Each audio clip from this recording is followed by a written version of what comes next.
Halo, assalamualaikum warahmatullahi wabarakatuh. Kembali lagi bersama saya Andika Trisaputra di kliksaham.com.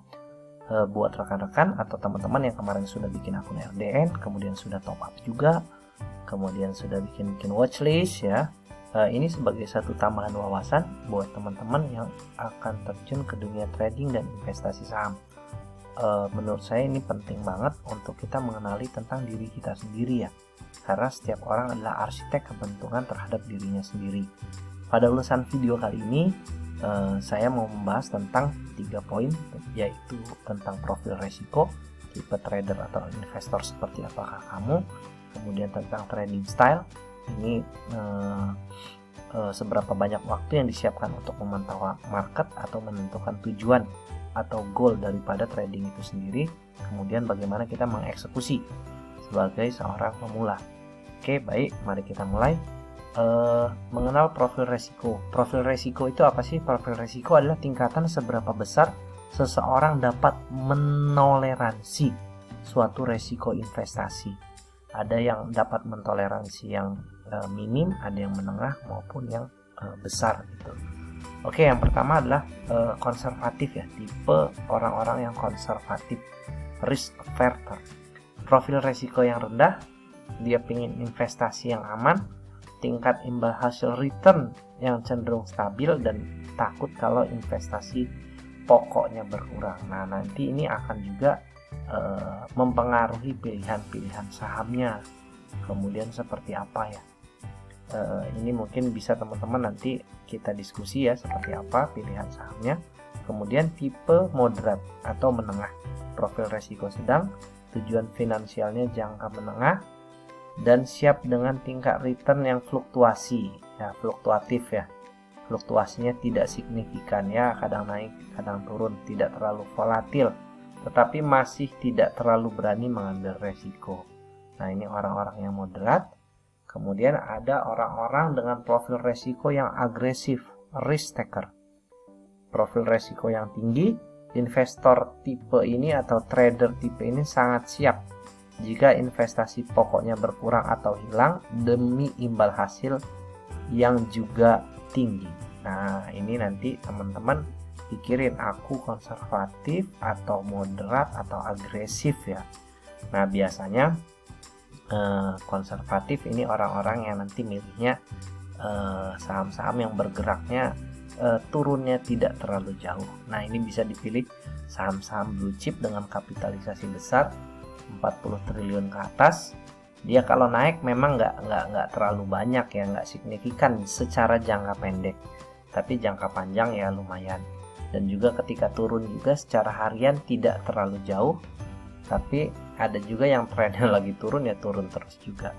Untuk yang moderat bisa pilih nanti yang middle caps, yang dia naiknya lumayan secara harian ataupun turunnya juga agak lumayan. Nah, orang-orang yang agresif, tipe-tipe trader yang agresif banyak pilih emiten third liner atau biasa disebut saham-saham gorengan, karena kalau naik bisa puluhan bahkan mungkin ratusan %. Kemudian mereka membatasi resikonya dengan menggunakan stop loss. Boleh nanti teman-teman pikirkan, aku konservatif, moderat atau agresif, atau bisa juga nanti model-model tujuan investasinya dibedakan dengan RDN. Nah, itulah gunanya beberapa RDN. Satu akun mungkin untuk risk taking, kemudian akun lainnya untuk yang agak lebih safety gitu. Kemudian trading style. Nah, ini beberapa trading ya, tipe-tipe trading. Yang pertama scalping atau fast trade ya. Scalping, day trade, fast trade ini mirip sih sebenarnya. Temukan style yang paling cocok dan orisinil. Jadi karena tipe-tipe trading style ini nggak semua orang cocok ya. Ada orang yang pokoknya scalper aja dia, scalper murni. Dia buy dan sell dalam waktu sangat singkat, hitungannya detik hingga beberapa menit. Nah, ini orang-orang yang harus bisa punya waktu memantau market dan disiplin. Dia take profitnya disiplin, stop lossnya juga disiplin. Ada juga style yang beli pagi, jual pagi. Saat open market itu kan yang paling banyak ya secara volume transaksi. Kemudian ada yang beli sore, jual sore di sesi kedua. Ada yang beli sore untuk dijual pagi besoknya. Nah, ini biasanya orang-orang ya tahu di mana supportnya, di mana resistennya. Kemudian yang ketiga ada yang swing trade ya. Dia bisa buy on weakness, buy on support, buy on breakout, buy on swing low. Ini agak lama artinya mungkin berhari-hari diinapkan ya. Bisa berhari-hari, bisa berminggu-minggu, bisa berbulan-bulan. Kemudian ada yang tipe investor, yang dividend hunter, atau mungkin yang kalau kata Pak Lo Keng Hong yang perusahaannya bagus, beli Mercy yang harganya Avanza yang lagi diskon. Atau kalau dari Pak Fiar ada satu strategi open gap up investing. Nah, ini bisa kita bahas nanti di grup.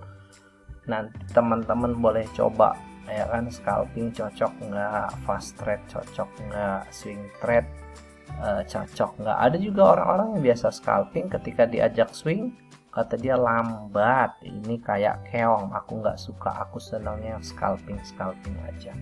Oke. Kemudian ini best practice buat teman-teman yang baru terjun di dunia investasi atau trading saham. Pertama, mulai dari lot kecil, dari uang kecil, dari satu lot. Kalau harga saham 500-an ya cuma 50.000, kalau harga saham yang 100-an cuma 10.000. Mulai dari lot kecil, mulailah trading dengan beli lot kecil sambil membiasakan fitur dalam online trading system di aplikasinya. Kemudian ini belajar analisis secara mandiri, baik itu dilihat fundamentalnya mungkin, teknikalnya mungkin, atau harga bid offernya, kemudian harga di broker summary-nya, analisis secara mandiri, kemudian kita uji hipotesis kita di market. Kemudian yang ketiga, bikin trading plan sederhana, belinya di harga berapa, jualnya di harga berapa, stop loss di harga berapa. Kemudian yang terakhir, evaluasi secara berkala. Ketika kita melakukan kekeliruan, pastikan knowledge kita bertambah ya, karena guru terbaik adalah market, kita hanya murid. Sekian, assalamualaikum warahmatullahi wabarakatuh.